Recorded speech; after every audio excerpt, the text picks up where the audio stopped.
Bonsoir à tous, j'espère que vous allez bien. Aujourd'hui, je vais vous présenter les modèles de gestion des ressources humaines proposés par Nizet et Pickles.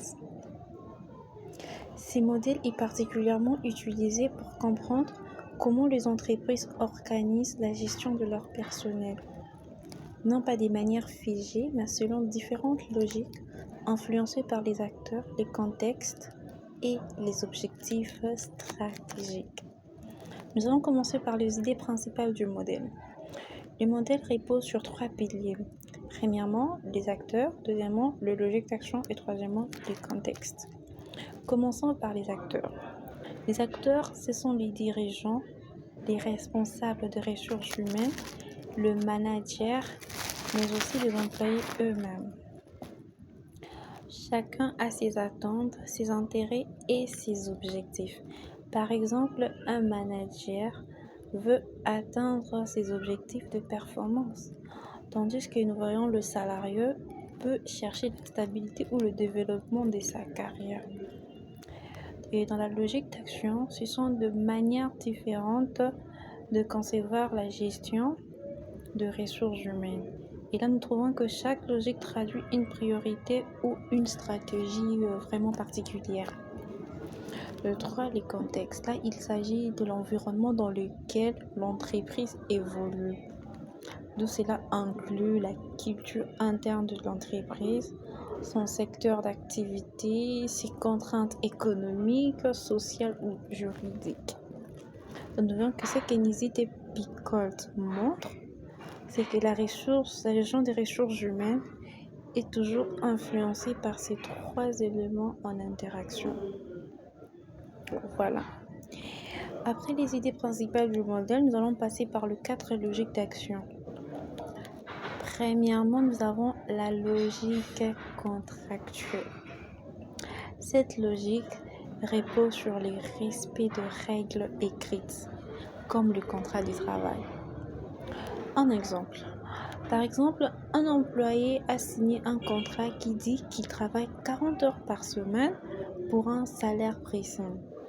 En retour, nous voyons que l'entreprise s'engage à lui verser ses salaires à date fixe, à lui garantir ses droits à congés etc. Donc cette logique est très présente dans les administrations ou les secteurs publics. Et nous voyons que c'est vraiment important parce que c'est la base de toute relation de travail. Mais si on ne va pas plus loin, cela peut devenir très mécanique sans engagement réel du salarié. Deuxièmement, nous avons la logique disciplinaire. Ici, l'entreprise insiste sur l'ordre, le respect de la hiérarchie, des règles et des sanctions. Nous allons encore prendre un exemple. Exemple dans une usine. Un ouvrier doit porter des équipements de sécurité. Nous le savons. Et s'il ne respecte pas maintenant cette règle, il peut être sanctionné. Ces cadres stricts est nécessaire dans de milieux à risque pour éviter les accidents. Et c'est vraiment important parce que ça garantit un bon fonctionnement. Mais si elle est trop forte, elle peut nuire à la motivation. Troisièmement, nous avons la logique de développement. Ici, l'objectif est d'investir dans les compétences des salariés. Nous allons prendre un exemple encore. Exemple, une entreprise du secteur technologique met en place un programme de formation continue. Chaque employé peut suivre des cours sur les nouvelles technologies pour rester performant. Cela prépare aussi les salariés à évoluer vers le poste plus qualifié. Et nous trouvons que l'avantage est que les salariés sentent que l'entreprise croit en lui et cela renforce la fidélité et la motivation même.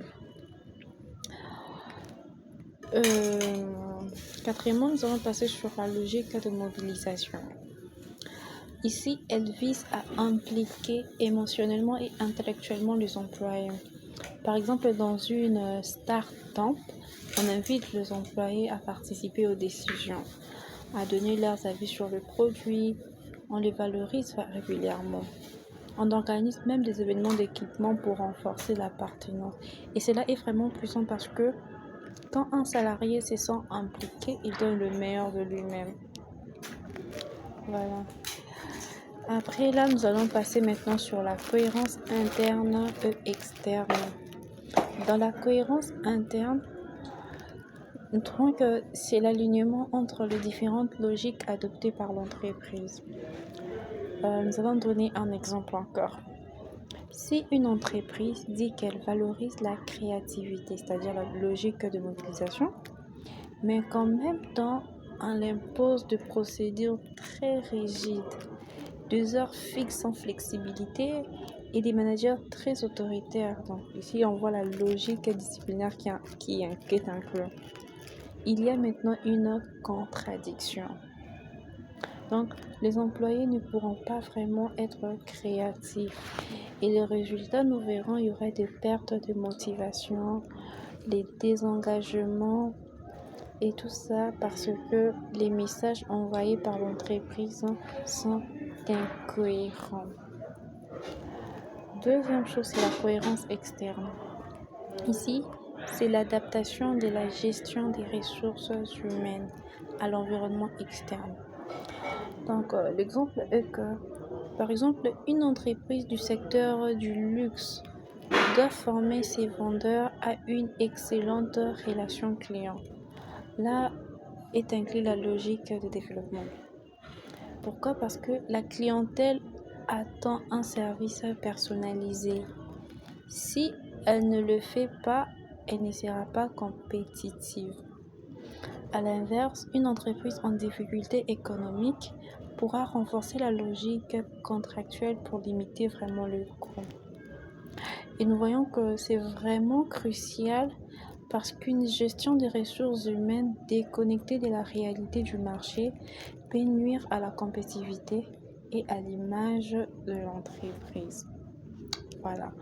Alors, comme conclusion ou en résumé, nous avons vu que le modèle de Mises et Picotte montre que la gestion des ressources humaines est un système complexe, influencé par des acteurs, des choix stratégiques et l'environnement.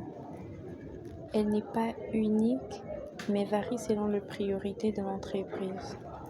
Le plus important, c'est de trouver une cohérence dans les logiques d'action et de s'adapter à son contexte pour rester efficace et humain. Merci beaucoup d'être attentive. Merci.